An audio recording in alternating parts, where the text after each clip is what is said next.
it comes to ThreatLocker, it feels as though their team stands by their product.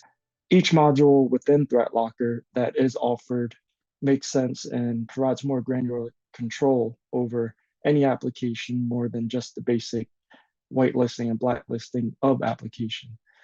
And as a bonus, there is a mobile app available for our technicians that are always on the move.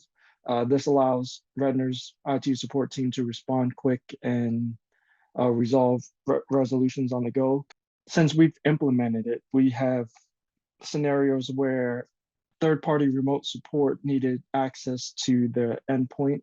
There are times in communications where a department wouldn't reach out to us and ask our support team to assist in that matter. So what would happen is our end users would click on approval for, say, GoToMeeting, and that with the alerting of ThreatLocker, we get on our mobile phones and our email.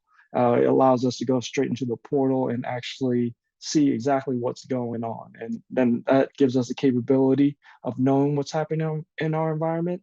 So then we can reach out to the end user to find out exactly what is occurring. The approval process in ThreatLocker currently has been a lot better as far as knowing what's occurring in our environment. Since we received alerts coming from our mobile apps and also our email alerts, we were able to verify what the end user was doing prior to even approving that remote connection.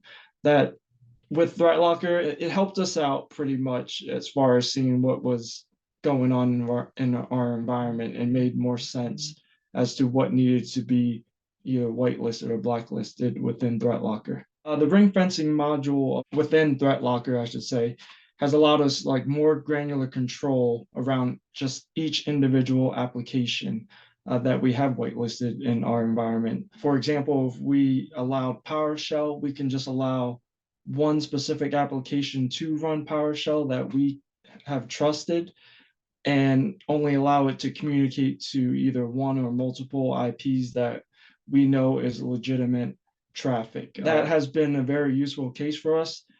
During the onboarding phase of ThreatLocker, I was still trying to wrap my head around exactly what ring fencing was. Your solutions engineer has been able to explain it very well of how granular you can get using the ring fencing module of ThreatLocker. We find it to be very helpful in containing a lot of the basic Windows applications that could be used, a lot of the living off the land security that threat actors could do or leverage in our environment if they would actually be able to penetrate. It's been very helpful with at least controlling just regular Windows PowerShell or command lines, or even if you had to leverage Python in your environment, you could get real granular control on that as well. My experience with ThreatLocker's onboarding phase has been a very good experience. ThreatLocker was able to help me and guide me to where I am today in our environment currently. They were very hands-on. It's been an easier transition as far as upgrades go. If there's an available update, it will be communicated through ThreatLocker's portal direct in the console. As soon as you log in, there's usually some news feeds that will communicate that there is updates available. We leverage the unified audit. It looks very clean when we go into the portal and actually look at each endpoint and figure out what process is being either denied or whitelisted or what may have been denied, since you can put it in a monitor or audit mode.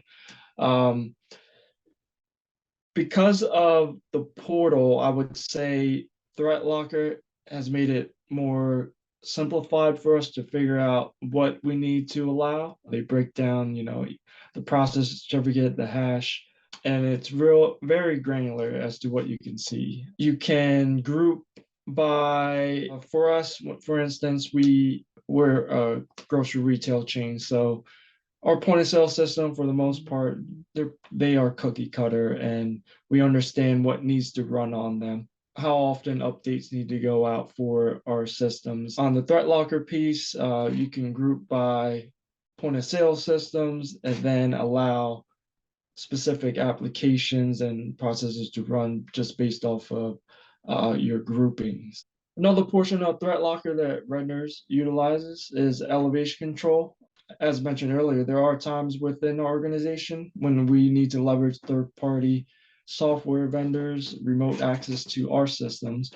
Instead of creating and sharing admin credentials, elevation control allowed us to give permissions to install applications while monitoring what applications are being installed with only a few clicks of a button.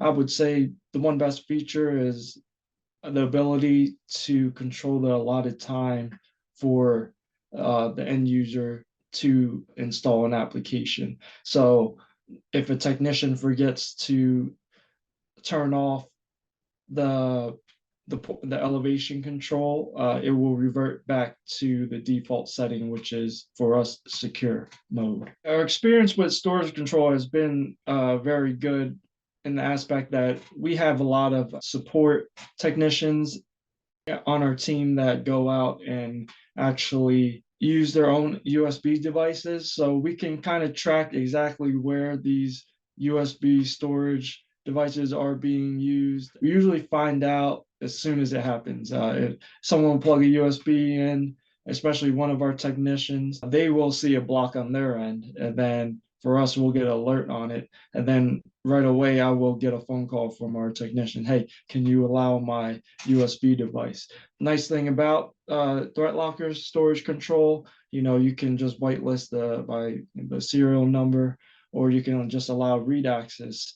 We also come across situations where our regular store users, being a grocery retail chain, they would just plug in their USB device that they brought from home, and we would get alert on that pretty much instantaneously. We do not allow them in our environment unless they are for a specific reason, of course. So I would say the storage control has been great and working very well in our environment. ThreatLocker is assisting us with our PCI requirements because of file integrity monitoring. We are a PCI level 1 merchant. That is a very small piece of PCI that is required, and that's exactly what we were looking for. It definitely helps us track pretty much every single change to any files, and you can grab any hash that is available on our system, which is very helpful in investigations as well. We came across ThreatLocker at the Kaseya Connect conference. We heard Danny Jenkins, who's the CEO, speak on ThreatLocker. He asked a question: what is malware or ransomware? Essentially, it is a piece of software that is running. I believe that's what he said. And it kind of resonated with me, like, yeah, that is true. So how can you mitigate that? You're either going to allow it or not allow it. I think we made the right decision on our end, implementing what ThreatLocker is doing currently.